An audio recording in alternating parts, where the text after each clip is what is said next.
Hi, baby.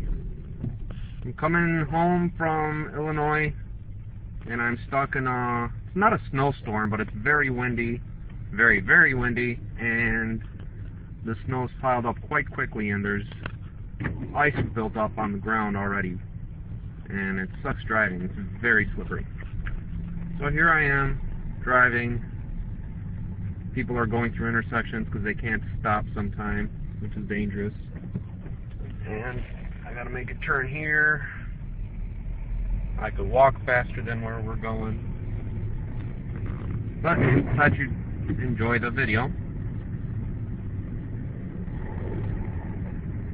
And here's what happens to my speedometer if I give it gas just a little bit. And I'm not really accelerating because it's slipping. See? Same speed. My speedometer. Anyway.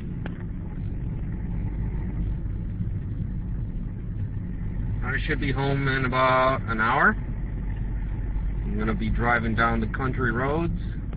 I hope I don't hit any deer. And I'm in a little city called Sturgis. S-T-U-R-G-I-S. Sturgis, Michigan. And they still have their Christmas decorations up.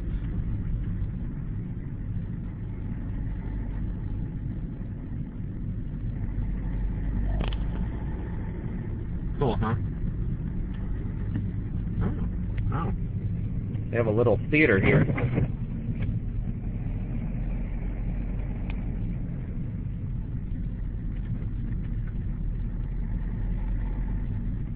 I'm going to listen to my radio. Pour the fourth one back in the can. And tip it on its side. Tip it on its side. And if you could see through the metal, you would know. If you could see through the metal, you know where it would go. But you could also just make a little hole in the top of it and stick a straw in it. Right. The equivalent of the stick. And you right. would know what percentage of the total height it is. Yeah. That was, I thought, a brilliant, if not tasty, solution to the problem. But if you want to see other solutions, you can either go to one of these sites or you can go to our website and look at. Yeah, we'll have all of this stuff on there. We'll have it'll be all the on letters there ad nauseum. But it just goes to show you how what appeared to be such a simple little I problem. remember your words like it was last week. Oh, this is true. Oh, come on, Richard, we'll do it. I'll do it right here. Can you hold on to it? Well, anyway, if you have a question about your car or anything else, anything but integral calculus, the number to call is 888-CAR-TALK. That's 888-227-8255. A lawyer on Car Talk. Hi, I'm Dale from the Bronx. Hi, Dale from the Bronx. How are you? I'm fine, thank you. But my car isn't so fine, unfortunately. You have a wonderful voice. Oh, thank you. You should be on radio. Oh, are you giving me a job? Sure. Want a job? Sure. I'm looking for a new co-host. That's funny. That's what I'm looking for. Well, you know, I think I'm a little cuter than you guys are, so you know. Oh, we know that. Oh, yeah. Tom doesn't see you cuter than that. So what's going on, Dale, and how can we help you? Well, I have a 94 Jeep Cherokee Sport, and it's a manual transmission. And I recently had my flywheel and starter replaced. Oh, because you were getting that sound? Every now and then. Okay, yeah. And unfortunately, now that I've had them replaced, I'm having trouble shifting. I have to force into second gear, and it just doesn't feel good. Yeah. Well, they do have to take out the clutch to do this job. Right. Right. And in this vehicle, I believe the 94 has a release bearing and a slave cylinder that are integral. They're one piece. Oh, okay. I'm pretty sure. And that means nothing to her. Well, it's going to mean something to her. Am I right?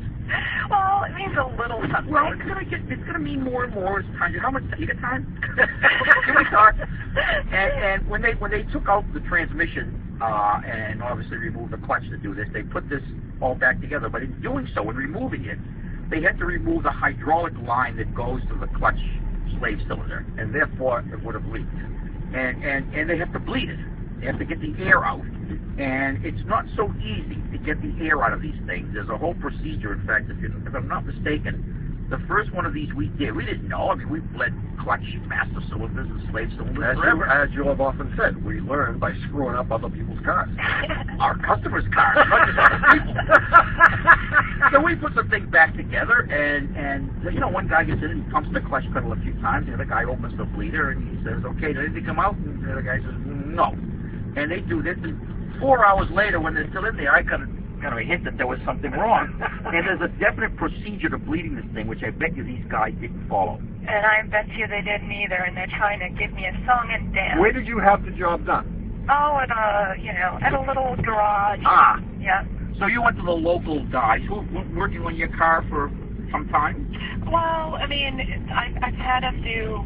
Well, the other reason why I was a little hesitant about this is I originally took it in because I got a big wheel bearing replaced, and then when I got it back, all of a sudden the starter didn't work. And now, well, that was probably not related. Are you sure you got back the same vehicle? And do these guys actually have a building they work out of, or are they kind of just roam the streets? Yeah, do they say we'll come to you? Oh gosh, I wish they would. Yeah. Well, I mean, it doesn't take any special. All right, I'm out of Sturgis. The next city is Bronson, which is at the speed that I'm driving, I should make it there in about 20 minutes, 15, 20 minutes. 13. Coldwater's 13 miles away, so I don't know, 15 minutes I'll give it. I'll see if I can record the whole drive. And I don't know what this guy's doing in front of me. Alright.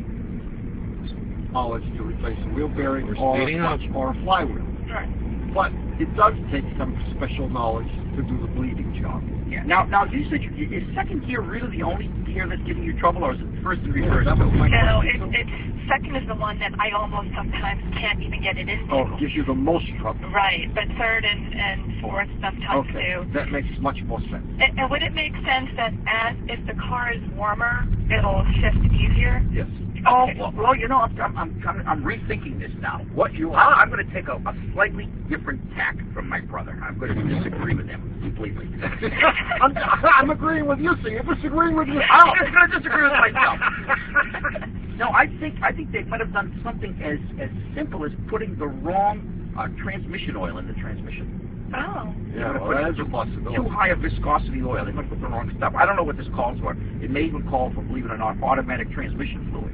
And if they put the wrong stuff in there, if they put 90 weight Hypoid oil, then you wouldn't be able to shift it. Wait, you're talking about the transmission? Yeah. Why would they have taken the oil out of the transmission? Oh, they probably drained it out so it wouldn't go all over their chest. Remember that time you did that? Oh, I remember all the times. So they drained it out. They maybe put the wrong stuff in there. So I would go back and tell them what the problem is. Tell them you suspect that they may have put the wrong stuff in, or they may not have let the clutch correctly. And check it out, but they shouldn't charge you.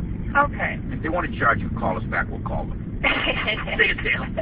Oh, thank you guys. Thanks for your call. Bye-bye. Okay, bye.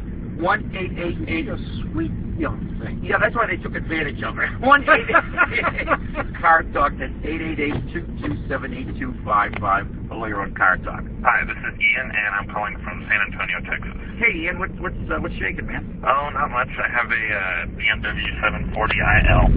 It's good for you. Well, not so much. The car is all right, but it has some quirks to it that I'm still trying to figure out. Like what? Well, the main thing is when you first start it, when it's cold, after it's been sitting for about 2 hours or so and the engine cools off, when you first start it up, it coughs up a puff of white smoke. And it doesn't do it when it's running. It's fine when it's running. You don't see any kind of emissions whatsoever. But when it first starts, it coughs up that first puff of white smoke. And the other day I was parked somewhere next to a drive-thru, and my puff of white smoke happened to go into somebody's window that was at the drive-thru. So that's It's passed out, right? Yeah. Peeled right I'm over. close to passing out, probably. Can't use the high. Yeah. How many miles on this car? 77,000. Not enough. Yeah, no, I think the puff of smoke Yeah, I know. is probably not white, but maybe blue. I think it's white. You know why? No. Because that's what he said. Oh, that would be. And I have an answer. again. Okay, go ahead. No, you have an answer for black? Not that much No, better. not for black, for blue. Well, I have an answer for white. Oh, yeah. I think you need the head cap. Oh, That's what I was you thinking. almost couldn't get worse news, Ian. Yeah. Unless you wait for my answer. Exactly what I was going to tell him. Unless you get my brother's answer, which is going to cost you 10 times as much as my answer. Yeah. You can take any answer you want.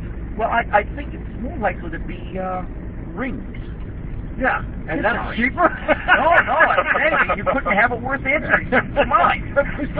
Yeah, that's true. I think I'll stick with the other answer. Well, I mean, how long has this been going on? Well, the car was just a heck of a deal. I bought it about a month ago. It's been happening pretty much ever since I purchased the car. So I actually took it to the dealership for them to look at it. Yeah, what did they say? They said that it looked, one thing that concerned them was that it looked like the oil was kind of old, like it was contaminated. And so they went ahead and replaced the oil and used a synthetic, of course. Mm-hmm. And that oil change cost you $150. Yeah, it did. And so, and they said, well, that might fix it. If not, you might want Got to an accident up the HUD. And so that was the only thing they told me, and they kept right on doing it. Oh, so they think that in fact the piston rings aren't worn out as much as they are stuck in the lands of the pistons. Right. Yeah, I think if you really study this smoke, I think you'll find out that it has a blue tinge to it. Maybe. Was this had this been a leased car? Yeah, that's exactly right. It was a leased car. You know how many oil changes this thing had? None. Probably right. Yeah, well, especially when it had one. And then when the guy who leased it found out how much it cost, he said, we won't be doing that. Well, BMW does have a thing now where they do all this stuff for free. Right. And the reason they do it for free is that people stop doing it. If people went in for that $150 oil change, and they said, I'm not ever going to do that again. And I'm only leasing the car, and in 2 years, I'm going to give it back, or 3 years, or whatever it is. And I don't care if it's burning oil when it gets to 77,000 miles. I won't be driving it. Correct. Yeah. So they had to start doing this for free because people just weren't doing it. And I think it was a smart move because they had all kinds of problems, I'm sure, with people buying these certified used cars and saying, hey, what the heck is this cloud of blue smoke out the back? So you unfortunately got one that hadn't been, the oil hadn't been changed enough. So this thing had one oil change. Probably. Well, now you did it once, so it's at two. Exactly. And you may have to do another one in a short while. But the good news is, from everything we've seen, that it can go like this for years. I mean, it may get worse, a little bit worse, but it probably won't. Ooh, the road is And it clearing doesn't up. really affect how the thing runs. But I would try the de-sludging. Okay. We used to do this in the old days by filling up the crankcase with half motor oil and half carrot and driving like the Utica, New York. It worked like a dream. And we would drain the oil out like on the mast pipe, like halfway back. And most of the time it didn't work. But man, the thing smoked and beat the fans on the way out there. But they have a little more sophisticated equipment now, and it worked a little bit better. We did that in my Suburban. See you again. Bye-bye. Bye. Oh, I think the first vehicle we did it to was my '62 Chevrolet, which was given to me by our pal Stan. Oh, yeah. And boy, that thing burned oil. Yeah. And it's worse. It was a quart, you ready for this, every 50 miles. I mean, it almost burned the same amount of oil as it did gas. Oh, well. And But the car was cheap. The car was the right price, and I will confess that while it was fun trying that, it didn't work. When it gets that bad, you have no more rings with these slugs. All right, Tony, it's time to jog your memory about last week's puzzler. Maybe we should just take my memory for a walk first. Sure, that sounds like a good idea. We'll start slow. Last week's puzzle was about a missing dollar. Okay, let's start by crawling. Never mind. Look, you'll have to stay tuned like everyone else and wait for the whole story, which is coming up, along with more card questions, right after a short break. Don't go anywhere. You won't. Well, I was cruising down the road in my Jetta GL with the radio blasting, irritated as hell. Cause a long line of traffic's really ruining my day.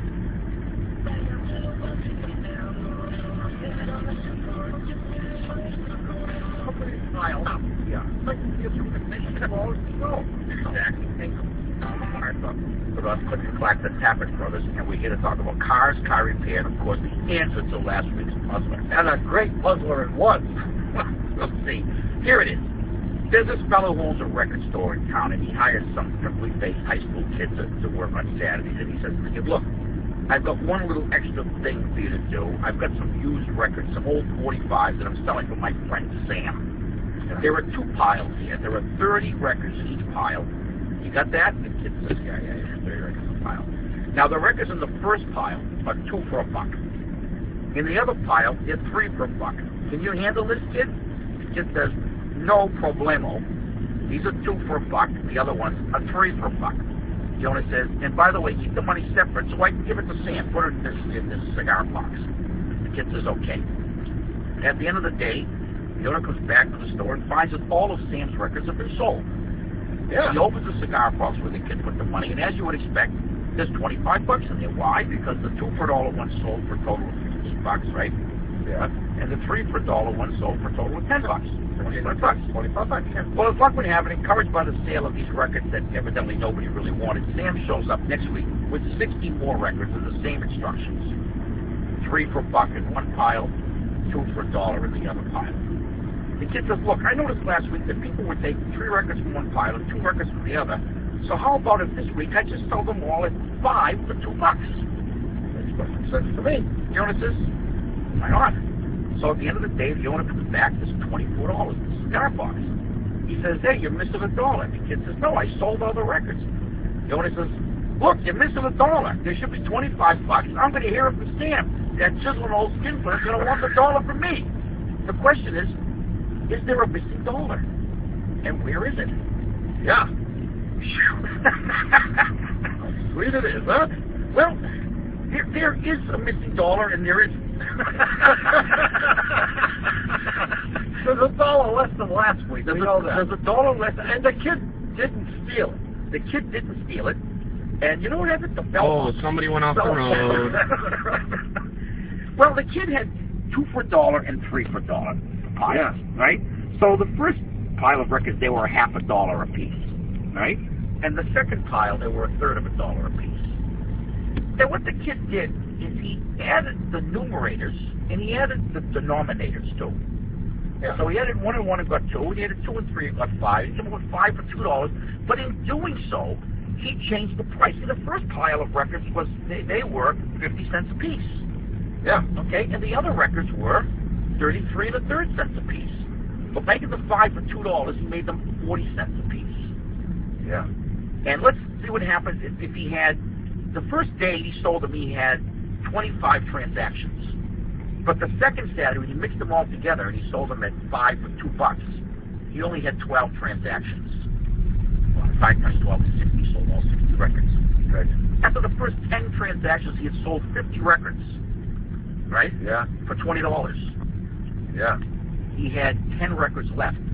They were all left from the expensive pile. Because people took 2 from the first and 3 from the second pile.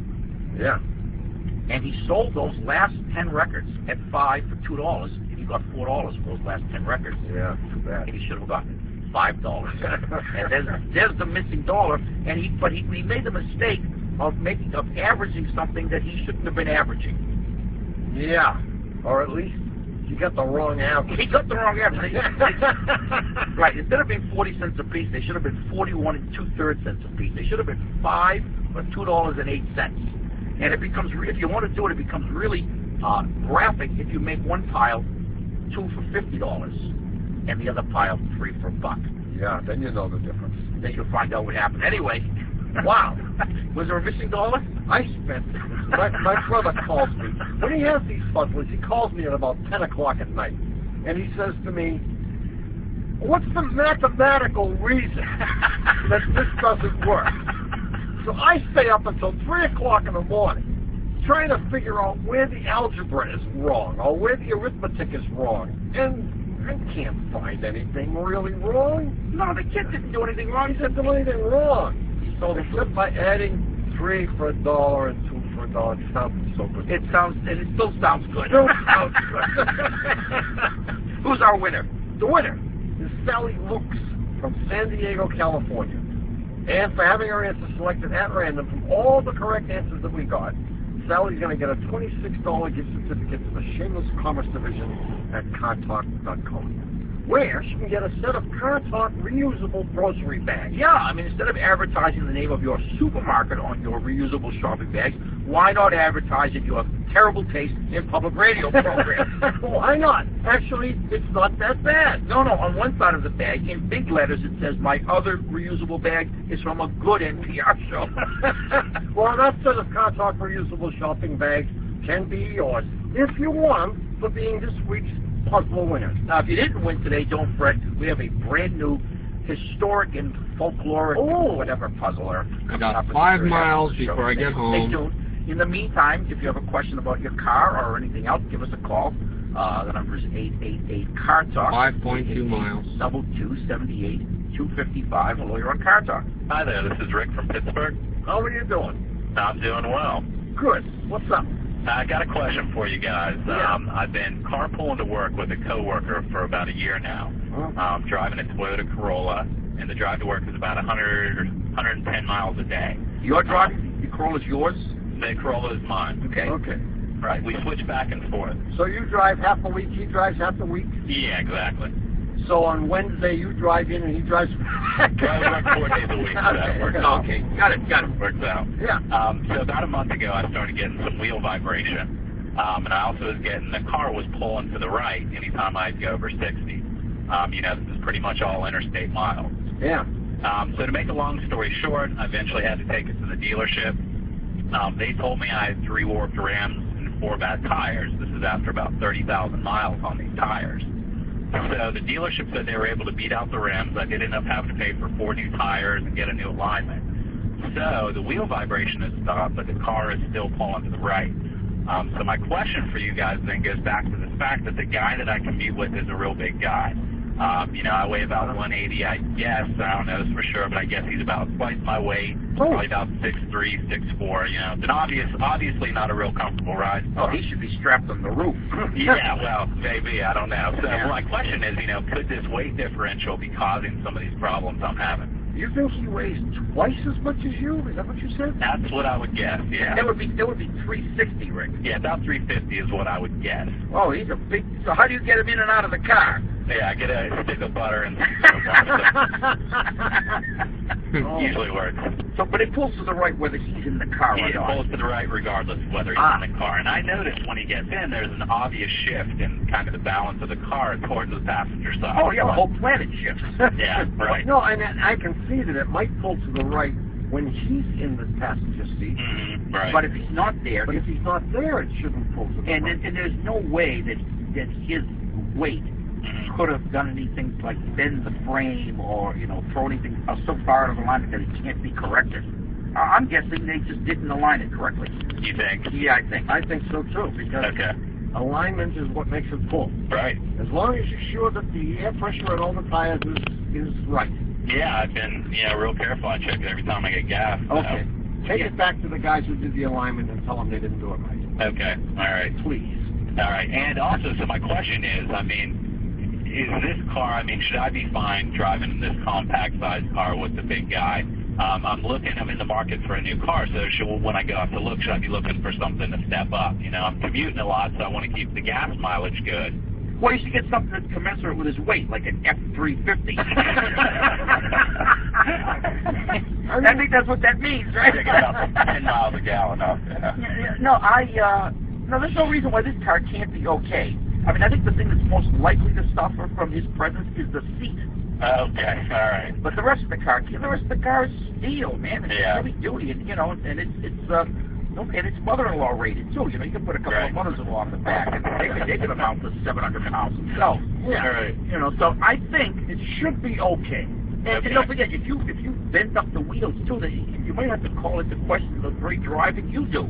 When I took it in, they asked me, if you run over any deer, is there anything you've hit, that would explain why your rims would be warped, And for the life of me, I don't remember hitting anything that would cause me issues like that. Who else drives the car besides you? And my wife on occasion, but, I would say I drive it 90% of the time. Sure. Whatever happens, it's you. Yeah, right. Mostly you and the Hulk, right? And the yeah. Geez, you know, I would go back, and if they are unable to get it aligned, I would take it to another shop. Okay. But I'm pretty sure that it's going to be in the alignment, you know. Okay. And tell the guys who are doing the aligning exactly what has happened. You know, I would also have them check for a broken coil spring on one of the on the front struts. Okay. But All right. not just the front. I mean, it's entirely possible that a rear spring could go undetected. You know, the bottom piece of a coil could be broken off. Okay. And this car also requires a four-wheel alignment. Yeah, they did give it a four-wheel alignment. Okay, well, make sure they do it again. I think they screwed it up. Good luck, Okay. man. Great. I appreciate it, See ya. guys. Bye-bye. Thanks. 300. F350, man. That's the car for him.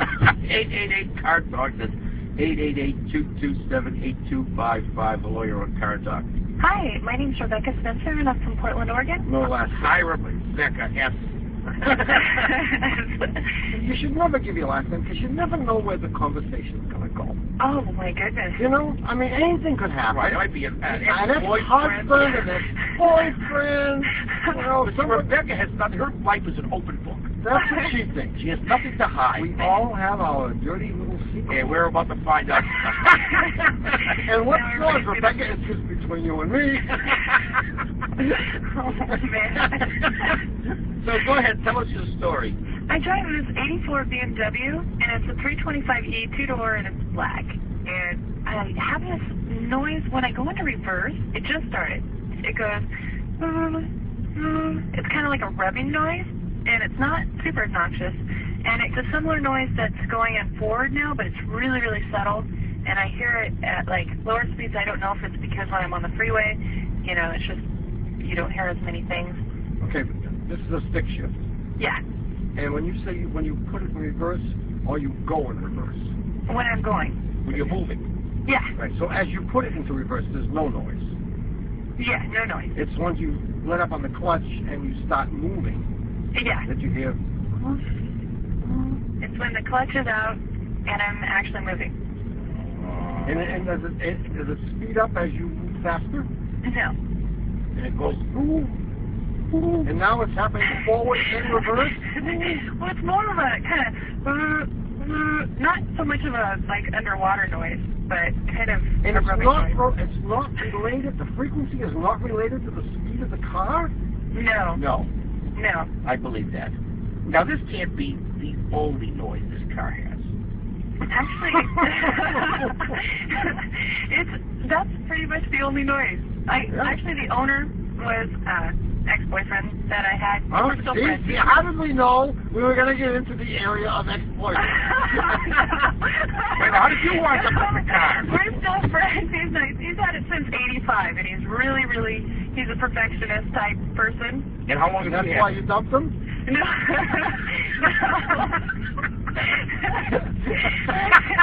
Here we are in That Bronson. can be annoying. No, he's not annoying. He's really nice. And he's probably going to be listening to this thinking, oh my God, now the car's got problems. So how long have you had it, Rebecca? I've had it for probably 2 years. 2 years. How did you end up with the car? Was there a prenup?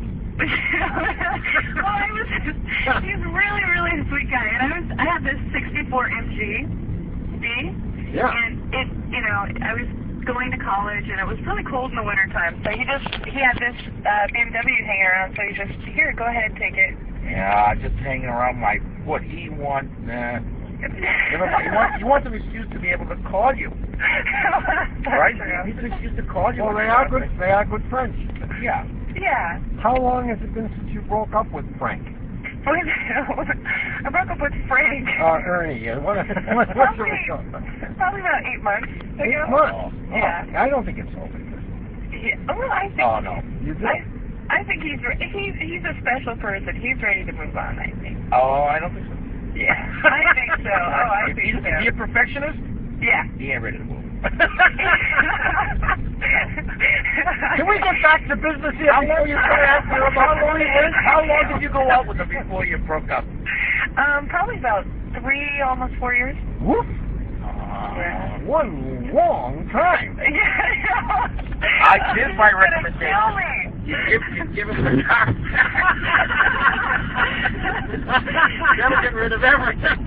You won't buy yourself a nice new Honda Civic. Well, actually, I'm looking for a new car right now, but I wanted to take care of this noise, and I'm going to give the car back to him eventually. In fact, it's not the Honda Civic type. No. Absolutely. Well, if she had one, she wouldn't attract guys like Frank. Ernie. I mean, I think it's a harmless noise. It's harmless? Yeah, it sounds to me like something, like a heat shield is vibrating. A heat shield is The vibrating. fact that it is not, doesn't increase in frequency as you speed up means that it's just something that's shaking somewhere. What's shaking? Let me tell you what's shaking. It's a sheet metal that surrounds part of the exhaust system that's vibrating sympathetically. So you get this little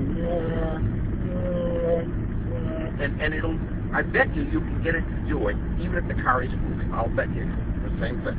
I've never heard it, though. Well, because you're not revving it up typically when the car's not moving. Oh, okay. It could be other things, too. You could have, for example, a stuck emergency brake, and that would cause that same kind of noise. I'm betting on the exhaust system. I'll bet you there's a pipe that's barely touching. You could have a pipe hitting the end of the carriage. You could have a heat shield that's rattling. You could have a sticky brake caliper. Got it. Yeah. And the new Honda won't have any of these problems. Okay. Well, good luck, Rebecca. Hey, thank you so much. Thanks for your call. Bye. And say hi to Ernie for us. Frank. Wow. Look, we've got to take a break. You know, most shows don't like to take breaks. I mean, they feel there's a risk that if they go away, even for a minute, they could lose listeners. Yeah, but we know we consistently gain listeners when we go away. Yeah, so call your friends and tell them it's okay to tune in now. That's right. But tell them to hurry and enjoy the station because in just a minute, we'll be back with more calls on a brand new puzzler. There's a hidden message. Open out the TV set.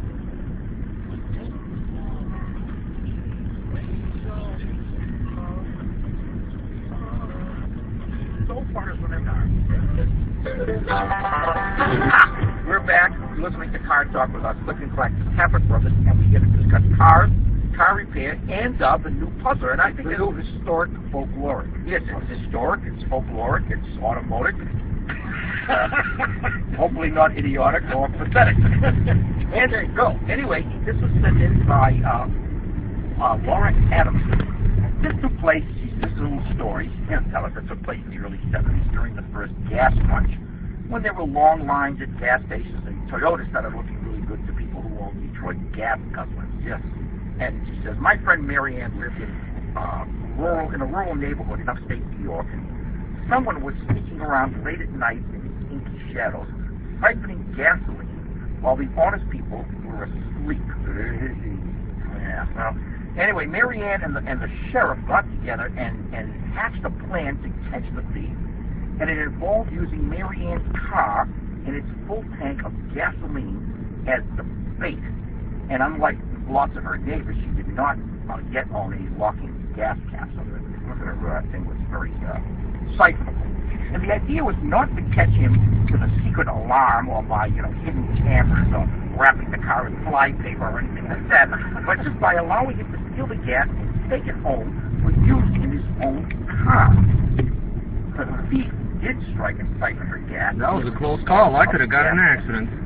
The question is, of course, I just couldn't see in front of the truck. What was it about Mary Ann's car that made it figure out who the gas was? I think you know that, Todd. If you think you know the answer, write it on the back of a $20 bill and send it to Puzzler Tower, Car Talk Plaza, Box 3500, Harvard Square, Cambridge, or visit Matt 02238. Or you can email us your answer from cartalk.com. But right now, if you have a question about your car or anything else, give us a call. The number is 888-CAR-TALK. That's 888-227-8255. Lawyer on Car Talk. Hi, my name is Tonya, and I'm calling from Tucson. Tonya from Tucson. Unfortunately, yeah. Is Tonya a nickname for Antonia? No, it's just as it is. Tonya. Yeah. I love it. Yeah, my parents are good, huh? Yeah, they're good, yeah. Why did you say unfortunately? You don't like Tucson? No. No. I can't figure out why anyone would live here. Why do you? I'm in school. Maybe you hate school and you don't hate Tucson. One would think by now I'm working on a PhD, for God's sake. You are? And what? What, yeah? It's called Arid Land Studies. Arid Land Studies. To do it on me. Yeah. Well, you're in the right part of the world, and I got news for you. If you're to pursue this, you ain't going to Honolulu. Yeah, talk about put yourself in a box, Tonya. What were you thinking? You don't like Tucson. How are you going to like the Gobi Desert? So what is the most, I would say, profound thing? It's a little hard to see the road. Learn. There's snow everywhere. That you might share with us? Analysis. Snowflakes. Nothing like that. I don't know. I can't think of anything. Okay. Tucson's really gotten to you, huh? All right. Anyway, what's the matter with your car? Maybe we can work on that. Okay. Well, it's not my car. It's my neighbor, and I have a disagreement with him over his choice of chemicals that he uses when he's working on his car, and the methods that he uses to clean his car parts. Oh, where do you live, first of all, so we get a visual imagery here going? Okay. Well, we have carports that are next door to each other. All right, so there you are. I'm with you now. Okay. So he works on either his Chevy or the Datsun or the Bronco. Last time he was cleaning out the axle of his car with kerosene in an airbrush kind of thing, an air gun. And so I came home and my whole house was filled with kerosene, the smell. Oh, so he has like a compressor? Yeah, exactly. He gets out the compressor and he blasts everything with kerosene or with carburetor cleaner. Oh, man. So, aren't there by now alternative chemicals that aren't so toxic, or isn't there a better way that he can do it? And plus, he doesn't wear a mask. He doesn't wear anything to protect himself. Well, he's got no one to hide from. He's not robbing a bank, is he? Well, you know, how old is this guy? Not that old. Somewhere like 55, 50. Yeah, I can see him. And what does he do for a living otherwise? He works for the city. So he's home a lot.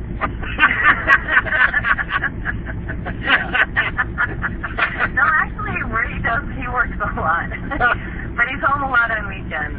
Well, I mean, my first thought was not are there other chemicals he could use, but my thought was are there laws against this? And I wouldn't be at all surprised if you dropped a dime on him that he'd be locked up in no time.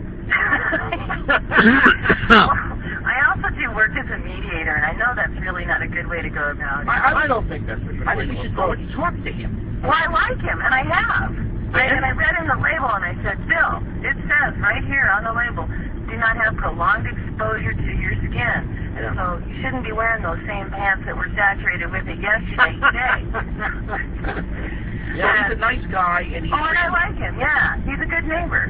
I think what you should do is, there are, for example, lots of solvents that don't use petroleum-based things like toluene, perfluoroethylene. Yeah, the petrochemical. So I think you should buy them for him. Exactly. Buy him a little Christmas present. Oh, okay. For example, we use a brake cleaner now that's it's water-based. Okay. And it doesn't work as well as the CRC stuff, which has been, a mainstay for 105 years in the automotive industry. Right. But that's why most of us who fix cars are down to 1 or 2 syllables. So if you can get them away from the road is so slippery. That would be great. Okay. And this time there's a government surplus sale. Go see if you can buy like a 4-foot diameter fan. One of those big babies, and you can mount it next to your house. But then it goes over to Connie's house next door, and that wouldn't be good either. Well, she could get one. You too. Just keep it right there in the middle. Good luck, Sonia. Good luck, Sonia. All right, thanks a lot. Bye-bye. Bye. 1-888-CAR-TALK. That's 888-227-8255. Hello, you're on Car Talk. I know the video's not very exciting, but I made it this far. I'm going to finish it. I should be home in about 10 minutes. I've got a burning question that drives me crazy. Excuse me. It's not unlikely for most Californians to own more than one vehicle. Yeah. And one of the problems that you have sometimes is you forget what side the gas filler pipe's on when you drive into the gas station. my question is, who determines what side the gas filler pipe winds up on? It's done with a lottery system. Okay. Well, there are two schools of thought here, at least, that immediately come to mind. Okay. One is, if it's on the left, i.e. the driver's side, then when you pull into a gasoline station, you're doing the natural thing, which is you pull onto the right side of the gas pump, and the guy coming the other direction pulls on his right side of the gas pump, and you guys are both on the correct sides, which we drive on the right side of the road. Yeah. Other school of thought is, and this is evidently why the Germans, and I know for a fact that the Germans have made a conscious decision to put it on the passenger side, because when you break down by the side of the road or run out of gas by the side of the road, Which Germans must do a lot, I which guess. I guess they do this a lot. Then when you're filling up the tank with that little can, putting in that gallon, you won't be standing where the semis are going by. You slide down this 20,000 foot. Yeah, right. I mean, personally, where I come out on this one is on the side of it being on the driver's side, because I mean, how many times are you going to run out of gas and have to fill up from the highway with the semi? And the other thing is, evolutionary biology will tell you that it'll only I don't happen know if the road once. is full of ice It here won't or be not. getting rid of it. It's natural selection. Yes, and it is. It's full of fine. ice. It That makes sense to me. I don't know why. I think it should be on the driver's side. Well, I think they all should be on one side or the other, but it's not possible because cars, even though they look it, are not symmetrical. Right. Because of the need to put an exhaust system and whatnot underneath the car, which is only on one side. So it does limit manufacturers as to where they can put the fill. Well, my neighbor, he's got two Toyotas, a truck and a car. Yeah. And his truck, the filler's on the right side, along with his exhaust pipe. His wife's car, her filler's on the left side. Yeah. Yeah, I know. There's no rhyme or reason. Well, none of this was an issue until they came up with the vapor recovery. Remember the old days you'd go to the gas station, if you screwed up, the guy would stretch that hose to the other side of the car. Ah. But none of those hoses are long enough now to stretch to the other side of your car. Yeah. Yeah. So I don't know. I don't see a solution here except a new government agency. Yeah, but we're going to be working on this, Craig. Rest assured. I'll be sleeping well tonight. All right, guys. Thanks for your help. Bye. Thank you. Take care. I thought Carlsbad was in New Mexico. There's one there too. I should add that some manufacturers, and I stuff arrow on the gas gauge. Yes, it tells you where the heck the stupid Cool. thing is. I'm a couple of minutes away from Coldwater. All the time. It's great. I'd say about 2 minutes. Let's see. And whenever I get up from Bourbon. 43 minutes in, I should be in at 45. I predict the future. If all goes well, that is. Directions, you're done up. Right? 1-888 Car Talk. That's 888-227-8255. Below you're on Car Talk. Hi, my name is Dara, and I'm in New York City. Dara. Mm-hmm. From Manhattan? From Manhattan. Mm-hmm. Hi, Dara. Hi. You have a car? Well, that's the problem, is that I have a car. I just moved to New York, and I have this beautiful, fabulous car up in Massachusetts, in North Adams, where I was living. And nobody wants to buy my car. I can't sell my car. What is it? It's a 91 Crown Vic, bright red. It was a fire chief's car. And it's in excellent condition, and you know, I love the car. Where have you advertised? Well, I advertised in the Berkshire Eagle, in the Penny Saver. I put posters up. One more minute. College campuses. How much you have? Go, Mercha, go. Go, Mercha, go. $1,800. Go. One more minute. To Coldwater. Go. Not too fast. You want to make it there alive. I think. I mean, for one thing, you'll get a much wider area. I mean, it's the situation. I think is I got a dealership out there in the Berkshires where you. I'm that much closer. Yes, but some cars cannot be sold. And it may be... My brother's been trying to sell a car for 2 years now. Well, it may be that you can't sell this car no matter what the price is. I'll give you the little story of my older son, Louis, went out and bought a Firebird. And... Was it from a woman named Donna? No. He changed his name to Donna. And he bought this thing, and he realized after a while that it was a stupid vehicle because you couldn't drive it most of the time. But the thing was... All right, here we are. It was an older car, but it was... Wow, exactly 2 minutes. There's the sign. Coldwater City Limits. And it had all kinds of... Couldn't drive it in the winter. And you did it. But it was covered up whenever it was parked. I mean, no bird droppings had ever landed on this car. It should take another 2 minutes to make it to my house. So he puts it in the paper for, I don't know... And here I am getting very close to the #1 spot for accidents in Coldwater. He drops it to This 5. turn right here. He drops it to 4. He finally... He wants to give the car away. Nobody wanted it. So there are some cars which can't be sold because there's private buyers out there. There's always somebody else. This area right here has the #1 accidents. You have to widen. And on top of accidents, there are also Do you ducks. think that there's something, it has a spotlight? I mean, it's got a certain personality, you know, it's just like, for some reason it doesn't seem to be appealing. I'm telling you, put the fact that they had the spotlight in the ad. I did not put Man, that's what's going to appeal. Nobody wants a Crown Vic. You're absolutely right about that. Why But not? to have the former fire chief Crown Vic with the spotlight, man, you put that on the web and something will be gone in a week. Right.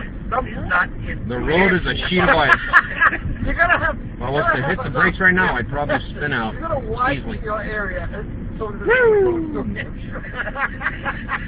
and you can be guaranteed that there will be some wacko that will cause you up. Yeah, some wannabe law enforcement type.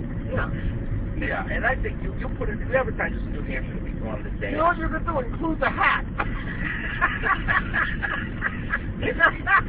Then you could go to a yard sale or something and buy the hat and a donation. And the fireman's outfit and a donation. You sell this thing in no time. Marketing is everything, you know? In fact, you know what? Advertise just the spotlight. Spotlight 1800. Spotlight for sale. Comes with Crown Vic. Attached to Crown Vic. Crown Vic free. Spotlight $1,800. Good luck, Sarah. See you later. All right. See you. All right. See you Saturday. Well, it'll cost you $20 to put the ad on the web. It'll be the best $20 you ever spent. At least you get a lot of funny emails. Bye-bye. All right, I'll do that. Good luck. Thanks for calling. Okay. Well, this happened again. You squandered an otherwise perfectly good hour listening to Car Talk. Our esteemed producer is Doug the Subway Fugitive. All right, I'm done with the show. I'm almost home. Oh, got a shower, put all my stuff away, my clothes, talk to my baby girl, go to sleep because I got to work in the morning. Oh, let's see, not here. Next road. Right, following that truck.